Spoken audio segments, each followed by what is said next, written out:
Shalom y bienvenidos a Vía Hafta Yisrael, una frase hebrea que significa amarás a Israel. Esperamos que se queden con nosotros, ya que nuestro maestro, el Dr. Baruch, nos compartirá una enseñanza expositiva de la Biblia. El Dr. Baruch es profesor titular del Instituto Sera Abraham, con sede en Israel. Aunque todos los cursos en el instituto se imparten en hebreo, el Dr. Baruch se complace en compartir esta enseñanza en inglés con doblaje al español. Para más información, visítenos en amarasaisrael.org o descargue nuestra aplicación móvil Mi Estudio Bíblico. Aquí está Baruch y la lección de hoy. En el estudio de esta semana del libro de Génesis, continuaremos con el capítulo 25 y vamos a ver allí una transición. La semana que viene, continuaremos hablando de Isaac, quien es el hijo primogénito de Abraham desde una perspectiva espiritual. Sabemos que Ismael fue físicamente su primogénito, pero esta semana veremos una transición de Isaac a Jacob o Jacob. Y es muy importante que comprendamos correctamente a Jacob. La razón de esto es que vemos en la Escritura que un término muy frecuente para mencionar a Dios es el Dios de Jacob. Y si no entendemos a Jacob como deberíamos entenderlo, esto perjudicará nuestra habilidad de percibir a Dios adecuadamente. Dicho esto, toma tu Biblia y ve conmigo al libro de Génesis capítulo 25. Libro de Génesis capítulo 25. De nuevo, se inicia con una genealogía. Vamos a hablar de Yitzhak o Isaac y su linaje. Lo que este pasaje presenta al lector es que el linaje de Isaac es por medio de Jacob. Y eso es muy importante porque aprendimos semanas atrás que el linaje de Abraham es por medio de Isaac. Así que vemos que hay una transición de la primera generación hacia la segunda y la tercera generación. El número 3 en la Biblia implica revelación, y lo que se revelará de parte de Dios al lector será por medio de Jacob. Él es una pieza clave, y una de las razones de esto es que esto pasó de Isaac a Jacob, pero, aquí está el detalle, a los hijos de Jacob. Esto no sucedió con Isaac.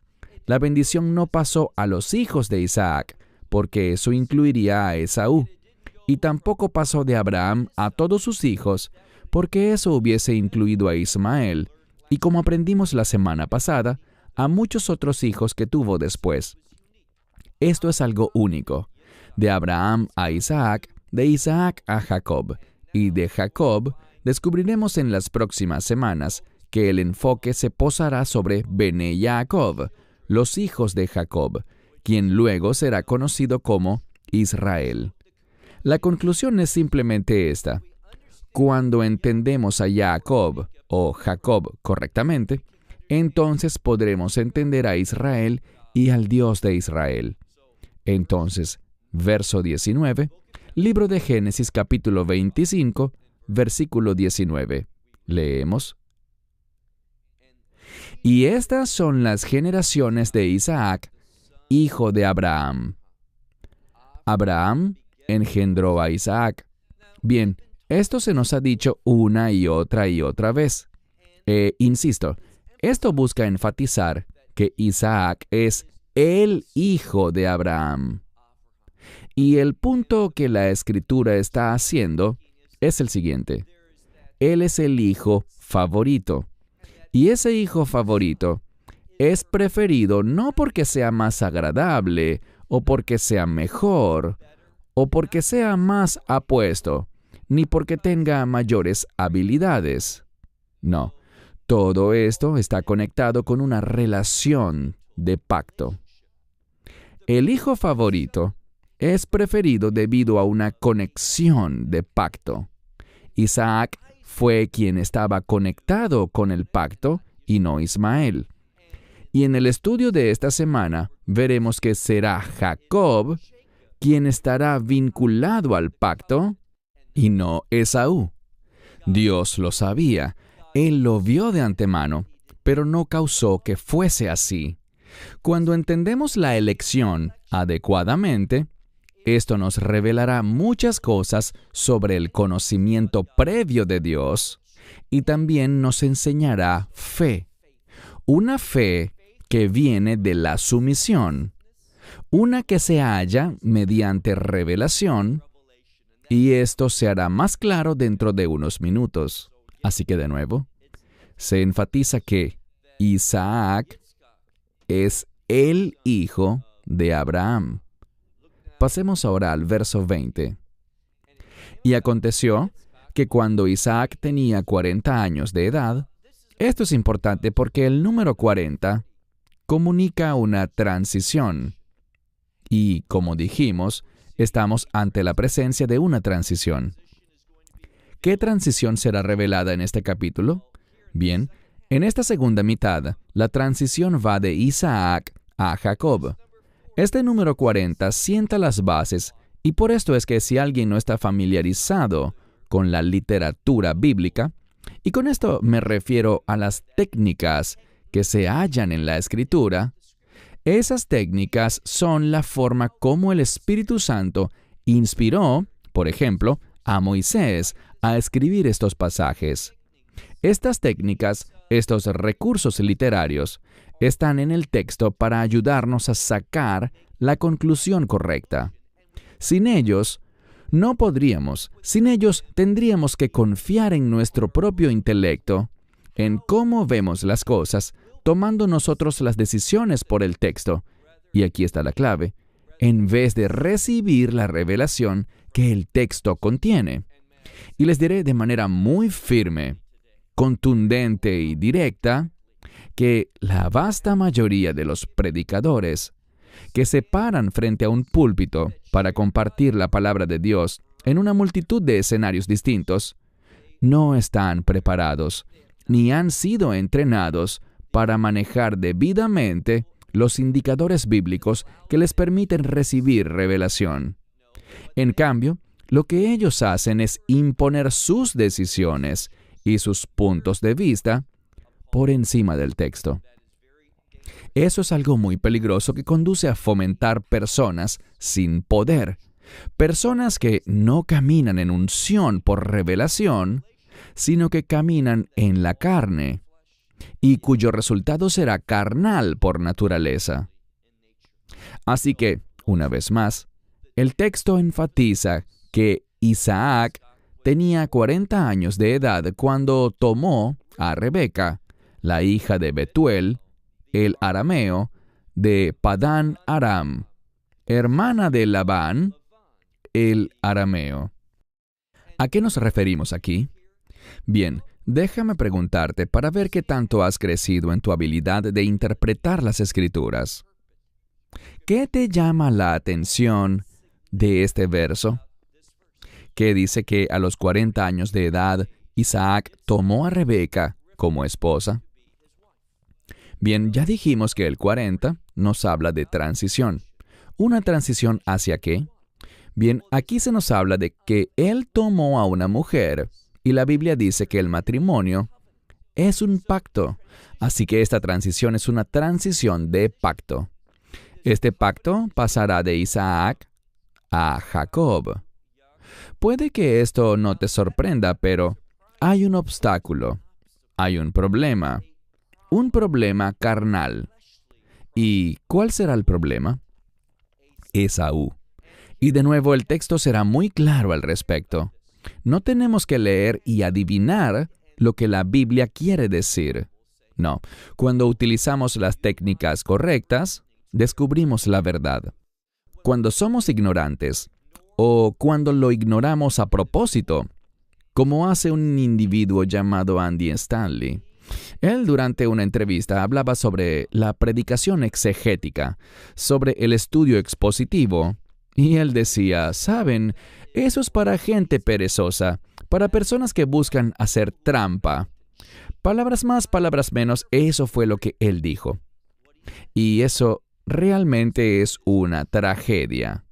Que gente con tanta influencia Utilice su propio intelecto, su propia personalidad, su propio carisma quizás, sus dones, sus talentos en la comunicación para hablar cualquier cosa de su mente en vez de confiar en la suficiencia y el carácter sobrenatural de este libro. Verán, lo que debería mover a la gente no es tu presentación, sino el poder de la palabra de Dios. Y si Dios consideró que la Escritura fuese desarrollada para nosotros en este orden específico, deberíamos seguir ese orden al enseñar su palabra, y no simplemente enseñar lo que nosotros pensamos y tratar de usar la Biblia como una ilustración que apoye lo que nosotros pensamos que es lo correcto. Esa es una dirección muy peligrosa de seguir. Si queremos la verdad, lo que debemos hacer es utilizar la palabra de Dios de la manera en que ha sido redactada para nosotros, verso por verso. Veamos de nuevo el texto. Estamos en el versículo 20. Encontramos que una transición es mencionada, 40 años, y luego vemos que se hace referencia a un pacto. Entonces es una transición de Isaac a Jacob. Y como dije, hay un problema. ¿Cuál es el problema? Bien, sigue leyendo. Encontramos al inicio del verso 21 que Isaac, y vemos una palabra singular, él oró. Pero esta palabra no implica solamente orar, sino que tiene más fuerza. Es una palabra que algunas Biblias traducen con el término rogar y conlleva un sentido de súplica. Es similar a alguien que va a la corte y dice, me están negando la justicia, el proceso no se ha ajustado a derecho. Isaac le está diciendo a Dios, estoy casado, pero no hay fruto que se produzca de este pacto. No hay heredero. La promesa de pacto que le has hecho a mi padre y a mi abuelo, con el fin de que esta nación sea fructífera y se multiplique y se vuelva vasta, no está ocurriendo. Así que él se casó a los 40 años y 20 años han transcurrido. Y ahora mira de nuevo el verso 21. Isaac intercedió, le rogó al Señor por su esposa. Literalmente dice, delante de su esposa. Lo que en mi opinión significa que él oró a Dios, pero Rebeca estaba allí con él. Él hizo esta oración, elevó esta petición delante de su esposa. Y leemos más adelante, porque ella era estéril, y el Señor lo aceptó para sí. Es decir, que Dios oyó esta súplica y estuvo de acuerdo con la perspectiva de Isaac, que el pacto no se estaba manifestando. El pacto no estaba funcionando, no estaba entrando en acción, y por lo tanto, él le pidió a Dios que se moviera en medio suyo. Cuando queremos las promesas de pacto y cuando queremos los resultados del pacto, podemos orar y estar seguros de que Dios respaldará. Y noten lo que ocurrió. Descubrimos que Rebeca, su esposa, concibió. Pero mira el verso 22. El verso 22 contiene una palabra muy significativa. Sabemos que ella concebirá. El texto dice que ya concibió, pero todavía no sabemos que lo que espera ella son mellizos. Lo que ella está experimentando, hablo de Rebeca, la madre, leemos en el verso 22, Va'ayit Rot Satsu Habanin, que significa que sus hijos estaban luchando. Insisto, debemos hacer un buen estudio de esta palabra porque es muy singular. No la vemos con frecuencia en el texto. Lo que significa, por una parte, es estar en competencia y significa pelear hasta la muerte. Esto nos da una clave hermenéutica para establecer el contexto. ¿Qué es lo que se dice aquí? Que hay una batalla desarrollándose entre sus hijos y que se inició desde el tiempo en que fueron concebidos en su vientre. Si eres un buen estudiante de la Biblia, sabrás que, obviamente, estamos hablando sobre Jacob y Esaú. Y aquí está lo más importante. Cuando miramos a otra transición, una transición de este mundo al reino de Dios, y me preguntarás, ¿dónde se menciona eso? Se menciona en la profecía de Obadiah o Abdías, una profecía que consta de apenas 21 versículos. Es una profecía que, como digo con frecuencia, está destinada ¿a quién? A los gentiles, y nos habla de cómo el reino finalmente se convertirá en el reino de Dios. ¿Qué significa eso? Que habrá una transición y que este mundo se convertirá en el reino de Dios. ¿Es eso lo que deseas? Si eres sabio, responderás que sí. Y una de las maneras en las que esto se hará realidad es, de acuerdo con Abdías, el pueblo judío debe habitar en ciertos lugares, y esos ciertos lugares están en Israel, en Jordania, en Líbano, en lo que el mundo llama hoy día Egipto, y en zonas aledañas. No solamente dentro de las fronteras de Israel actual, sino fuera de ellas. Israel Ufratsta se extenderá, un término muy importante. Esto no es nada más para los israelitas que hablan hebreo, sino que la mayoría de los judíos, si son religiosos, conocerán este término, Ufratsta, que significa prorrumpir, extenderse, algo muy importante. Es un término de reino. Puedo mostrarles varios pasajes donde encontramos este concepto. Analizaremos uno de ellos en unas semanas cuando lleguemos al libro de Génesis, capítulo 28. Pero por ahora, comprendamos que de lo que estamos hablando es de algo importante, del reino. Y de la misma forma, en Abdías se habla sobre la batalla final. Si lees con detenimiento en Abdías, en esta batalla se enfrentarán los hijos de Jacob y los hijos de Esaú. Y vemos un adelanto de esa batalla que dará como resultado el inicio del reino de Dios. Y por cierto, ¿quién ganará? La respuesta es los hijos de Jacob. Eso es exactamente lo que veremos aquí. Y este es el origen de todo lo demás. Leamos de nuevo en el verso 22. Y los hijos en medio de ella, eso significa en su vientre, estaban luchando. Y este término para luchar, como ya dije, implica una pelea hasta la muerte.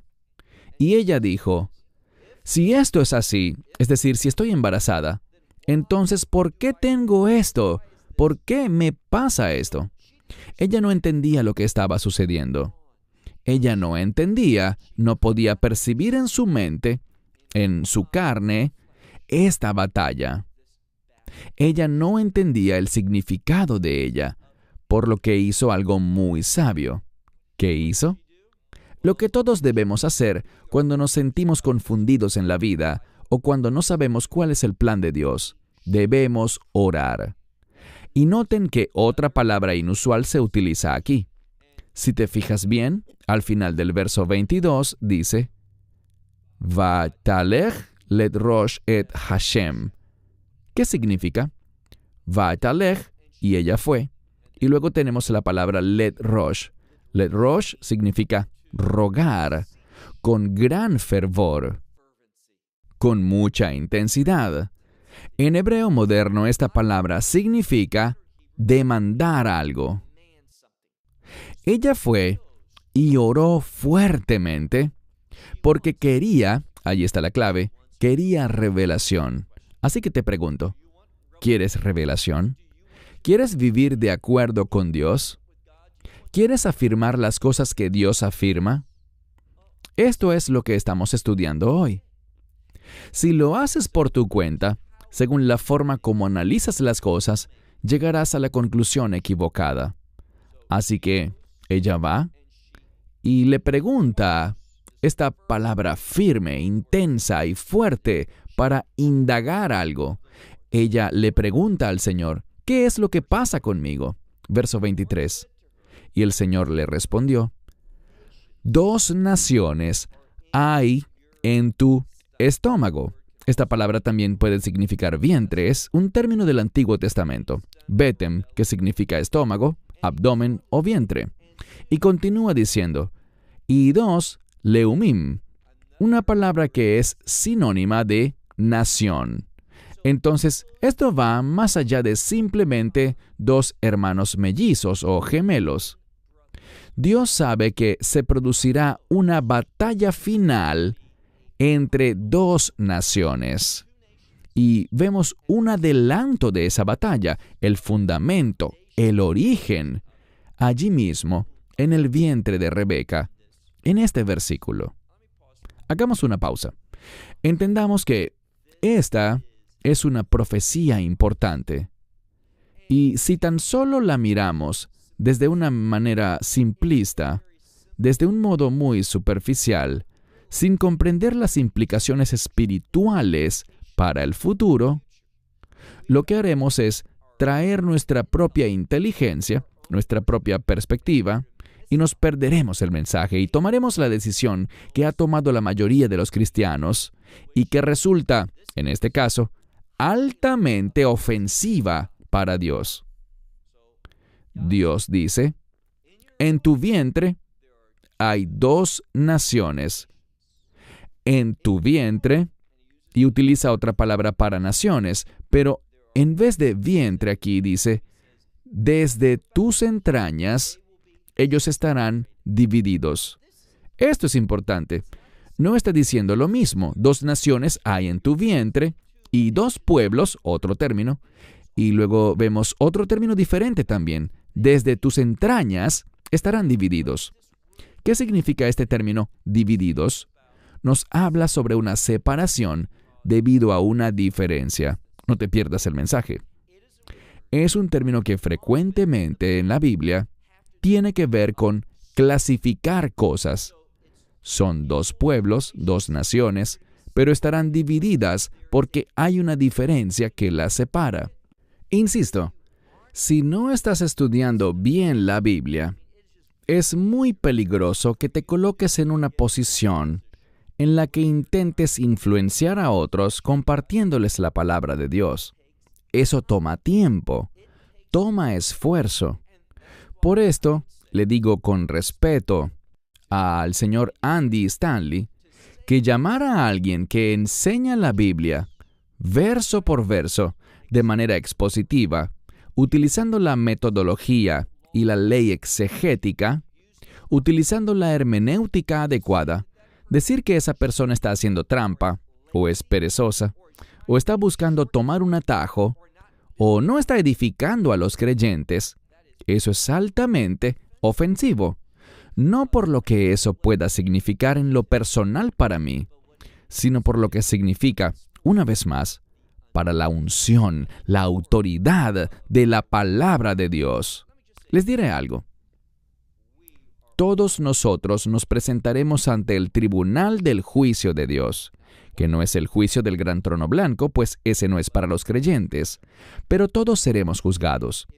Y si me lo preguntas, yo quiero ser juzgado por mi convicción y por cómo compartí la palabra de Dios, creyendo que esta palabra es inerrante, que es inspirada por Dios, que es el aliento de Dios, que es ungida, poderosa, y que quiero asegurarme de compartir lo que dice la palabra de Dios y no lo que mi mente racional cree que dice.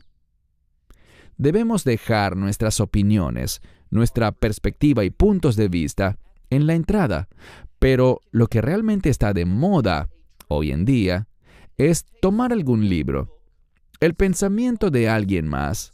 ¿Te gusta? ¿Lo lees? Estás en contacto con eso y dices, quiero enseñar esto.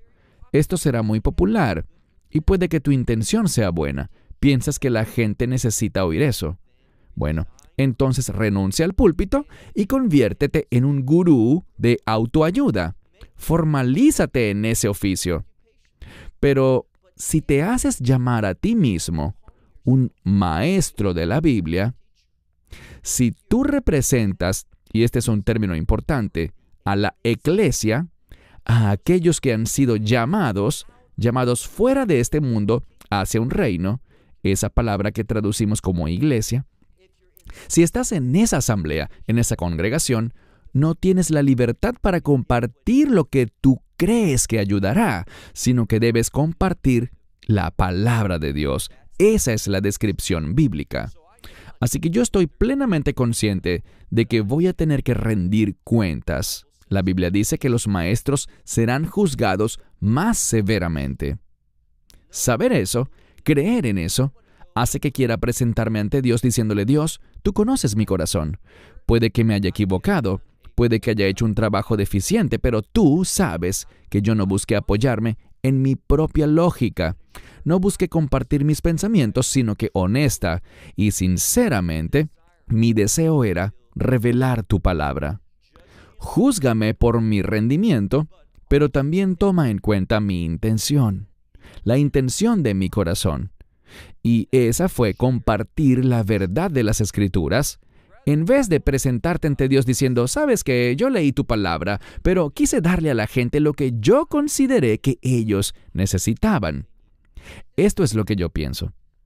Yo pienso que produce mayor beneficio para el andar espiritual de una persona, para su alma, para su esencia, para su futuro eterno, solo leer este libro, que darte lo que mi sabiduría, mi intelecto, mis años de experiencia, los libros que he leído, lo que todo eso te pueda decir. No.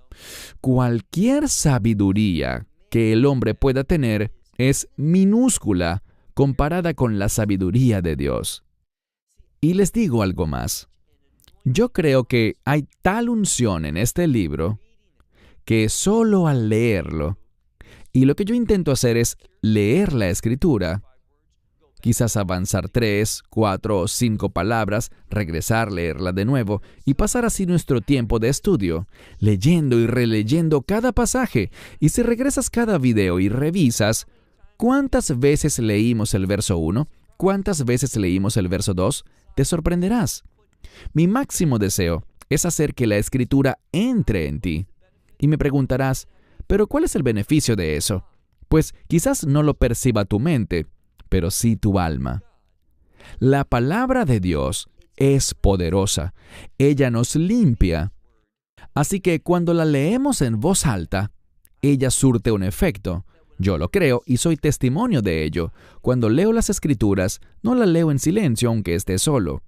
La leo en voz alta. Quiero que mis ojos y mis oídos la capten bien, con el fin de que puedan lavar mi alma.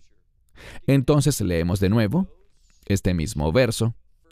Ella se acerca y fervorosamente demanda una respuesta del Señor.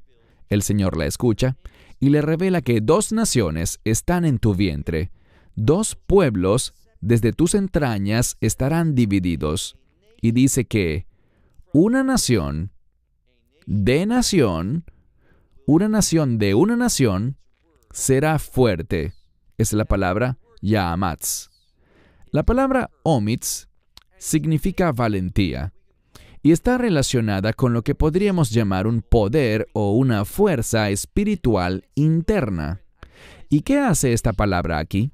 Yo entiendo que con la traducción que hice no es fácil captar el sentido, pero dice básicamente que de una nación, o en realidad dice que una nación de una nación será fuerte. Quiere decir que una será más fuerte, que una tendrá más valentía, más fervor y más celo por Dios. Y ahora nos revela cuál será. Dice: el Rav, el mayor o el más grande, servirá al menor. Nos habla sin duda alguna sobre el Rav aquí, que es Esaú, y el Zahir, que es Jacob. Zahir significa el más joven. Dios está revelando algo. Él dice: ¿sabes qué? De estos 2 hijos en tu vientre saldrán naciones. Ellos estarán divididos y tú podrás clasificarlos porque uno tendrá omitz, uno tendrá valentía. ¿Qué es la valentía bíblicamente hablando? es la fuerza que proviene de confiar o depender. Es el mismo término, por cierto, que se usa en hebreo moderno para adoptar un niño. ¿Qué significa esto?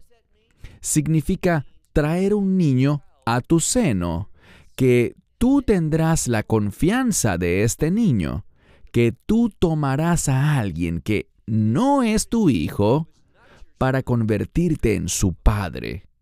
Y de esa misma forma, cuando hablamos en este contexto, se trata de alguien que será separado para depender de Dios, para reconocerlo.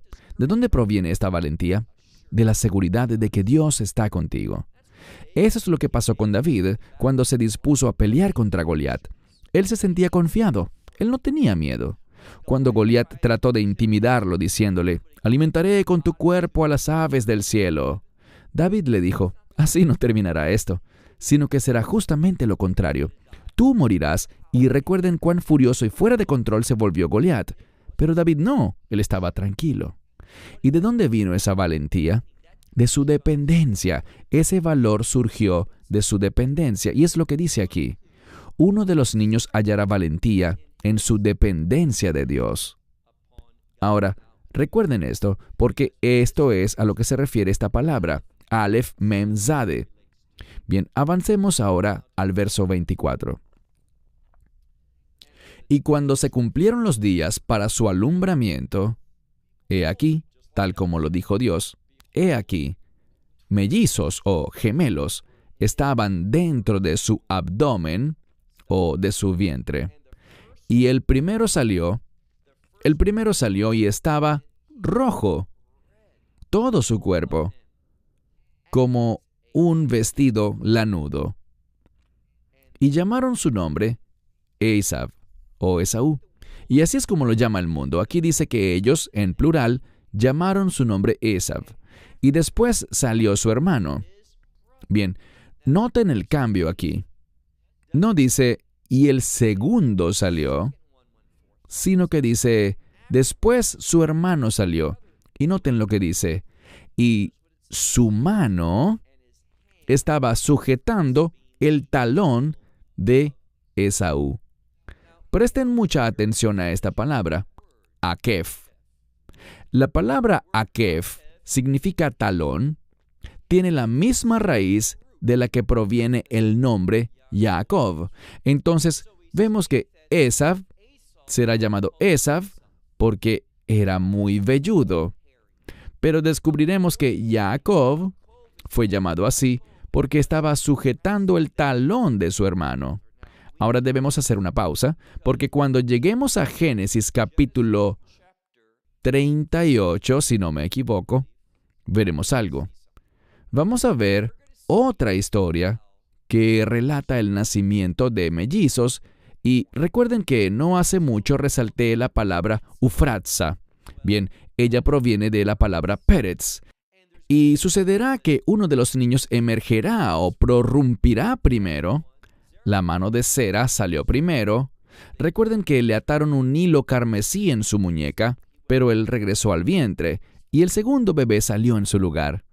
Por esta razón, ya no recompensamos este derecho, este privilegio de Bajor, del primogénito, hasta que, ¿qué parte del cuerpo sale?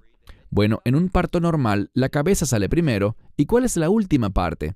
El talón. La palabra talón proviene de un verbo hebreo que significa seguir detrás de alguien.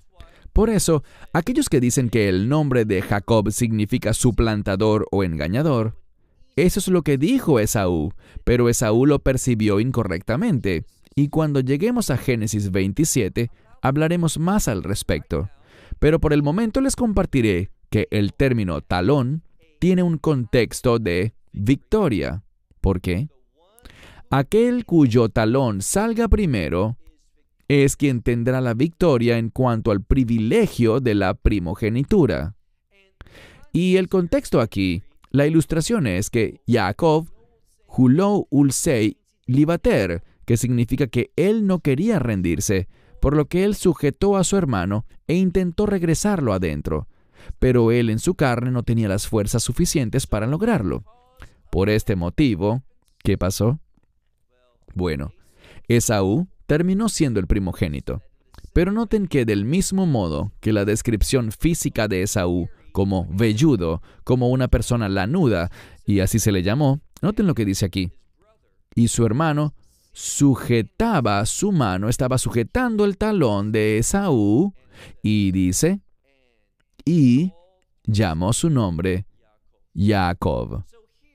Aquí, este término Jacob en el texto no implica nada parecido a corrupto, suplantador, engañador, para nada. Lo que tenemos que hacer cuando hablamos de los nombres es utilizar el contexto en el cual ese nombre fue dado. Por ejemplo, con los 12 hijos de Jacob. Cuando ellos reciben sus nombres, se basaba en lo que se decía en ese lugar donde se les daban sus nombres, su significado. Lo mismo pasa aquí.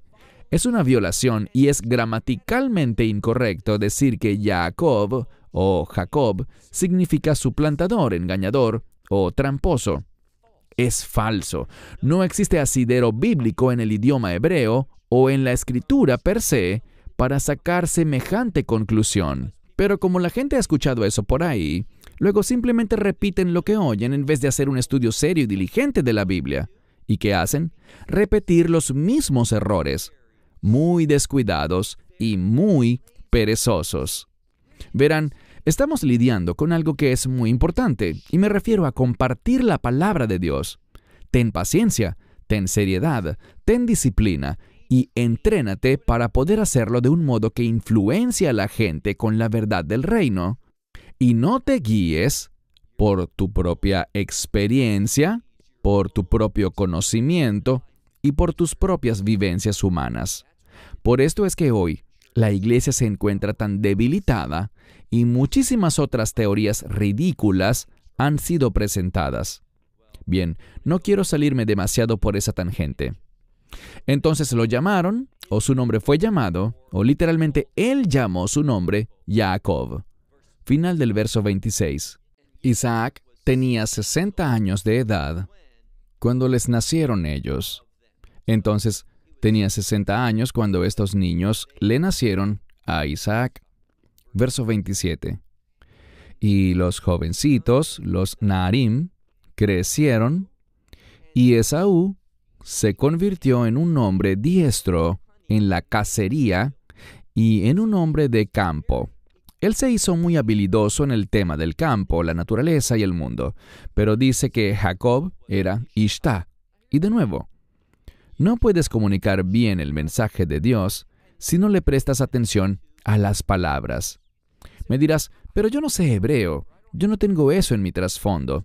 Y yo lo entiendo, pero hay herramientas como The Discovery Bible, como Bible Study Company, como Bible Hub. Existen muchas herramientas. Yo tengo mis favoritas, como estas que les acabo de mencionar, porque sus dueños son amigos míos y son excelentes herramientas. Tanto The Discovery Bible como Bible Study Company. Y la razón por la que ellas son tan buenas es porque incluyen la Biblia interlineal, de modo que puedas entrar para hacer una investigación más profunda. Uno de los problemas, y esto pasó hablando con una persona muy comprometida que ama al Señor y quiere hacer las cosas bien. Él me decía, ¿sabes? A veces acudo a estos recursos que encuentro en Internet, pero ellos simplemente me muestran lo mismo que muestran todos los demás. Así que no puedes simplemente ir a un diccionario y creer que estarás seguro. Tienes que trabajar más, y me refiero a utilizar una concordancia, como las que tienen estos softwares, estas aplicaciones y programas que he mencionado, que te permitirán rastrear esa palabra en toda la Escritura y verificarla. Quiero decirles algo que compartí con una persona cuando realizaba mis estudios teológicos. El profesor dijo, esto dice el glosario. Este es el significado de la palabra según el diccionario, su significado principal. Pero lo que quiero que hagan es que investiguen y encuentren todas las veces que aparece esta palabra en la Escritura y me digan si este es el significado más apropiado. Él estaba tendiéndonos una trampa porque si investigabas bien, te darías cuenta de que él nos había dado una definición muy pobre. Muchas veces esto se debe a ideas preconcebidas o a perspectivas teológicas preconcebidas. Lo que este individuo decía, mi profesor nos decía, voy a revisar para ver si hay preferencias denominacionales insertadas en una definición, por encima de otra definición. Y con muchísima frecuencia las hay. No debemos subestimar la importancia de ser diligentes a la hora de estudiar y enseñar la palabra de Dios. Mira de nuevo el verso 27. Dice aquí, y Jacob era un Ish Tam. La palabra Tam, a veces en la Biblia, habla sobre una persona irreprochable, como por ejemplo en el relato de Job o Job. Y vemos en otros lugares que se habla sobre personas irreprochables. Pero aquí la mayoría de las traducciones no lo colocan de la manera que usualmente aparece. ¿Por qué? Bien, porque si es un hombre irreprochable, ¿cómo podríamos tener un concepto tan negativo sobre él basado en lo que será dicho 2 capítulos más adelante? Entonces, ¿qué hicieron? Con el fin de justificar eso, lo tradujeron de un modo inadecuado. La palabra tam, ¿te has percatado de que esta palabra también aparece para definir a un individuo tonto? Bien, si has visto nuestro estudio en inglés sobre el libro de Job, uno de los puntos que he compartido al respecto, de hecho, pensándolo mejor, eso lo tenemos en nuestro sitio web en hebreo, ni siquiera está en inglés, pero esta palabra tam puede significar alguien perfecto, irreprochable o tonto. Y me dirás, ¿cómo es posible? Bueno, la raíz es la misma, no cambia su sentido, pero el contexto puede darle una aplicación distinta. Y aquí está la naturaleza del problema. La palabra tam tiene que ver con alguien que reconoce su insuficiencia, su condición inadecuada. Así que, si yo sé, por ejemplo, que no puedo hacer algo, confiaré en otra persona que sí puede. Me adheriré a alguien que sé que tendrá éxito y me beneficiaré por su éxito, su ayuda, su provisión, por lo que él pueda lograr. Entonces, de esta persona que confía, el contexto implica que es una persona que depende de Dios. Y el que depende de Dios será irreprensible o irreprochable. ¿Por qué?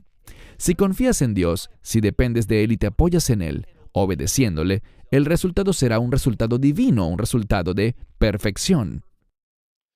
Pero, si un sujeto, pese a ser incapaz de cuidar de sí mismo, no confía en Dios, será alguien que actuará como un tonto. El término habla de alguien incapaz, pero la diferencia para saber si es una persona irreprensible o si es un tonto estriba en cómo esa persona afronta su insuficiencia, su incapacidad, lo que carece. Él dirá, ¿qué importa? Seguiré adelante dando lo mejor de mí. Ese es un tonto. Pero el que reconoce su insuficiencia y confía en Dios, los resultados serán buenos, serán resultados divinos, y eso es lo que veremos sobre Jacob. El término Jacob está en futuro. Significa tal como el camino que va detrás de ti. Esta palabra, la Akov, Ajarei, significa seguir detrás de algo. La partícula que sigue está en el nombre. Jacob está en futuro. Él seguirá, él perseguirá, y la palabra que vemos en la escritura para talón son 3 letras que conforman su raíz. Puede ser un verbo, como dijimos antes, o también un sustantivo. Puede significar talón o resultado. Y si los resultados se basan en confiar en Dios, serán una recompensa. En algunos lugares la palabra akev significa resultado, un buen resultado. Eso es lo que el nombre Jacob significa. Cuando lo estudiamos con el entendimiento correcto, cuando utilizamos las herramientas lingüísticas adecuadas para descubrir la etimología de la palabra. Jacob fue un hombre irreprensible que habitaba en tiendas. Y la mayoría de las veces cuando esta frase se utiliza, implica una búsqueda de Dios. Tiendas, como en el término Ohel Moed, la tienda de la reunión. Y por cierto, si tomas ese término Ohelim, y modificas el orden de las letras, te habla sobre Dios. Es el mismo término Elohim, solo hay que mover un par de letras. El punto aquí es que él estaba en las tiendas de Dios, estaba persiguiendo a Dios. Él no hizo lo que hizo simplemente porque se le ocurrió. Él lo hizo porque estaba escuchando a Dios. Sigue leyendo. Verso 28. Isaac amaba a Esaú, y tenemos la razón, debido a la caza que estaba en su boca. Esto significa que le gustaba el sabor de su caza, o sea, de las presas que capturaba. Y Esaú era un cazador experto. Por tanto, él prefería a Esaú porque le traía animales para comer. Este es un motivo totalmente físico. Lo que vemos aquí es que Isaac es un hombre muy basado en lo físico. Y recuérdenlo porque vendrá otro término cuando lleguemos al capítulo 27 que nos ayudará a recordar esto. Nos dará información valiosa. Por esto es que es muy frustrante cuando alguien tiene una visión distinta de Jacob y dice que Jacob es un mentiroso, que es un engañador, es un sujeto perverso. Pero que Dios, como es un Dios de gracia, él era perverso, pero Dios lo enderezó. Pero que la Escritura lo describe como alguien malo. Eso es falso. Si te fijas en los indicadores bíblicos, jamás llegarás a una conclusión tan ajena al texto y desviada de la verdad. Entonces, descubrimos algo. Isaac amaba a Esaú debido a la caza que había en su boca, pero Rebeca amaba a Jacob. Punto. Insisto, uno de los propósitos de nuestra enseñanza es que ustedes puedan aprender las técnicas y logren aplicarlas a su propio estudio. ¿Qué es lo que salta a tu vista en este verso? Bien, es muy sencillo. Dice, Isaac amaba a Esaú. Ki, que significa porque, y tenemos una razón. Pero Rebeca amaba a Jacob. Punto. Sin dar razón alguna.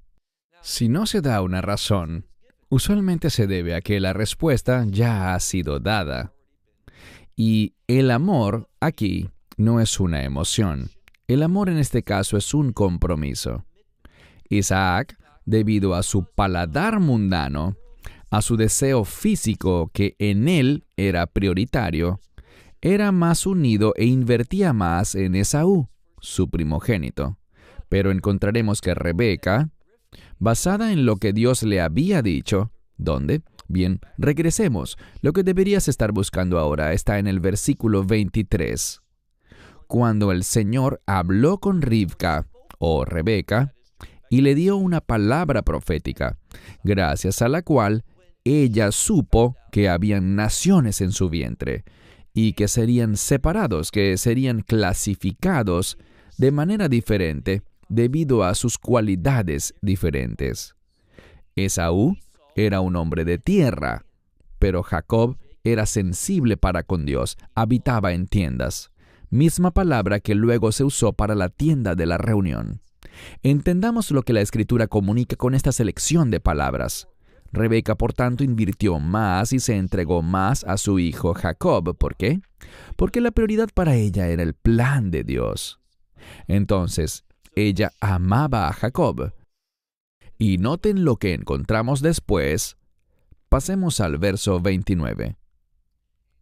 Y Jacob estaba preparando un potaje, una especie de estofado, y descubrimos que Esaú llegó del campo. Y ocurrió algo singular. Él sabía, como leímos un par de versos antes, que él era un hombre experto en cacería. En otras palabras, él tenía una habilidad excepcional para cazar. Pero este día, si te fijas, dice que él llegó del campo, Vehul Ayef. El término Ayef, en hebreo moderno, significa cansado. Anime od Ayef, anilo utzilavot, que significa, estoy muy cansado, no quiero trabajar. Y luego diríamos, la nuach, quiero descansar. Pero hay una diferencia a veces en el significado bíblico comparado con el idioma moderno. Les daré una escritura. ¿Recuerdan cuando les dije que parte de ser un buen estudiante de la Biblia consiste en hacer la tarea, perseguir el objetivo? Tienes que decir, Bueno, necesito conocer la palabra de Dios. Así que estas palabras, estos términos, debo rastrearlos en la Biblia. ¿Será como dice la mayoría de las traducciones, que Esaú llegó del campo cansado, exhausto o agotado? ¿Es eso lo que significa? Bien, les daré un verso de la Biblia, y es solo uno de muchos ejemplos que podemos encontrar. Fíjense en el libro de Jueces 4:21. Allí encontramos la misma palabra, y tiene que ver con un hombre malvado, llamado Sísara, y una mujer piadosa, llamada Jael. ¿Recuerdan a Jael? Ella le dio la bienvenida a Sísara, este general que estaba en contra del pueblo de Dios.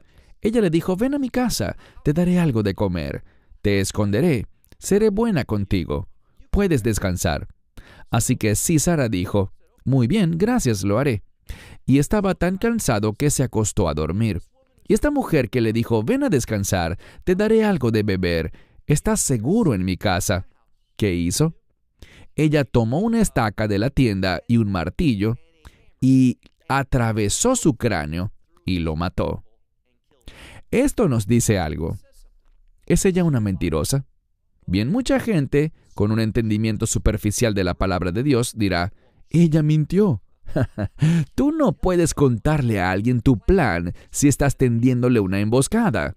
Solo debes tener un poquitín de entendimiento básico en lo que consistía su objetivo, un objetivo justo. No debes llamar mentirosa a Jael. Ella era una poderosa sierva. De hecho, ella obtuvo la gloria y no Barak, el general de Israel, porque él no tenía fe. Y la razón por la que elegí este verso, repito, Jueces 4:21, revisen lo que dice el glosario y vean si está bien basado en el contexto aquí. Porque después de que ella lo taladró o atravesó, después de que esta mujer piadosa clavó esa estaca en sus sienes, dice que él quedó ayef. Y si puedes hacer un buen estudio y analizar el hebreo, verás que bíblicamente la palabra ayef, mashmaud, shehamilah, el significado de la palabra es gozés, que significa muriendo.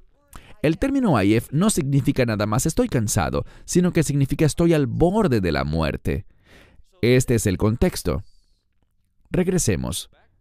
Final del versículo 29. Esaú regresa con las manos vacías y está muriendo. Verso 30.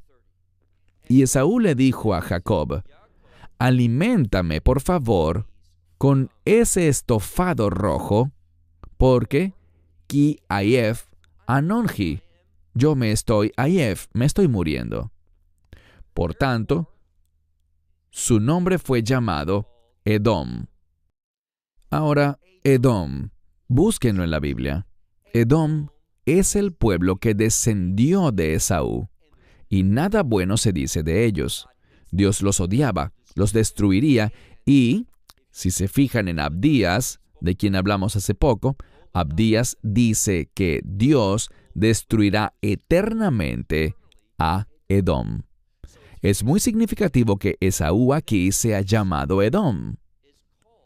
Espera un segundo. Aprendimos anteriormente que a él lo llamaban Esaú, pero ahora está siendo llamado Edom. ¿Qué podemos concluir? Bien, cuando escuchas que se dicen dos cosas, su nombre es Esaú, y luego oyes que su nombre es Edom, esto nos está dando una manera correcta de entender el carácter. Nombre es sinónimo de carácter, entonces es la forma correcta para entender el carácter de Esaú. Él es un edomí, un edomita, a quien Dios odia. No te quedes atascado con la gente a quien Dios odia. Muy importante. Avancemos ahora al verso 31. Y Jacob le dijo: véndeme hoy. Urgencia. Si oyeres hoy la voz de Dios, no endurezcáis vuestro corazón. Entonces, hoy es un término importante. Hoy es el día que hizo el Señor. El día de hoy en la Escritura es algo significativo. Jacob dijo: véndeme hoy, en este día, tu primogenitura, el derecho que tienes como primogénito, o mejor dicho, tu primogenitura, véndemela. Conversaba con alguien no hace mucho tiempo y me dijo, Jacob o Jacob estaba aprovechándose de la situación. Pero no es así. Jacob estaba persiguiendo la herencia de Dios. Él quería lo que Esaú tenía. ¿Por qué? La Escritura lo responderá. Pero no hay nada engañoso ni nada debajo de la mesa, por así decirlo. Es algo sumamente sencillo de comprender. Y hay algo más. Te pregunto algo. ¿Era esta una familia pobre? Yitzhak y Rivka, Isaac y Rebeca eran pobres. Es decir, eran tan pobres que Esaú no tenía otra alternativa, sino que él tenía que comer ese estofado rojizo. Obviamente ellos eran muy adinerados, pero aquí está la enseñanza de las Escrituras. Esaú quiere lo que Esaú quiere, y lo quiere ahora, y está dispuesto a renunciar incluso al linaje espiritual de sus padres. Él está dispuesto a todo eso por un plato de comida. No es que él lo necesitara para vivir, sino que, en cambio, él quería esa comida, ese plato en particular. No se preocupaba por la vida y la muerte, sino que su preocupación cuando él estaba muriendo, ¿en qué pensaba? Pensaba en su estómago. Les daré otra escritura que deben tener presente. Una es, y en total son 2 los pasajes que les daré. El primero está en el libro de Hebreos, capítulo 11, verso 21. Dice allí que cuando Jacob estaba muriendo, él reunió todas las fuerzas que le quedaban, Jacob, para bendecir a los hijos de José. Entonces, cuando Jacob estaba cerca de morir, cuando estaba Ayef, cuando estaba muriendo, ¿qué hizo? Bendijo a otros. ¿Qué bendición les dio? Que continuaran con la herencia que él había recibido. Ella se transfirió de una manera especial al primogénito de Israel. Y si conocen la Biblia, sabrán que en Primera de Crónicas capítulo 5, que los primogénitos de Jacob fueron los hijos de José, Efraín y Manasés. Muy importante. Por esto es que una miradita superficial a las Escrituras no es suficiente. Esaú, cuando creía que estaba muriendo, vendió lo más importante que Dios le había dado por un plato de comida. Cuando Jacob estaba muriendo, bendijo, reunió todas sus fuerzas. No dijo, déjenme tomar mi última cena. No, él quería bendecir y ser usado por Dios. Leamos aquí, dice en el verso 32. Y Esaú dijo, he aquí, yo voy a morir. Aquí tenemos un indicador bíblico de que el significado correcto del término Ayef es gozés, que en hebreo significa muriendo. Y noten lo que dice, estoy muriendo. Lama zei li bejorav. ¿Qué es esto para mí? Es un modismo hebreo. Estoy muriendo y esto no está produciendo nada para mí. ¿En qué estaba enfocada la mente de Esaú? En sí mismo. Él dijo, esta primogenitura no significa nada para mí. Y es verdad, porque tu llamado es a ser de bendición para otros. Pero él no estaba interesado en ser de bendición para los demás.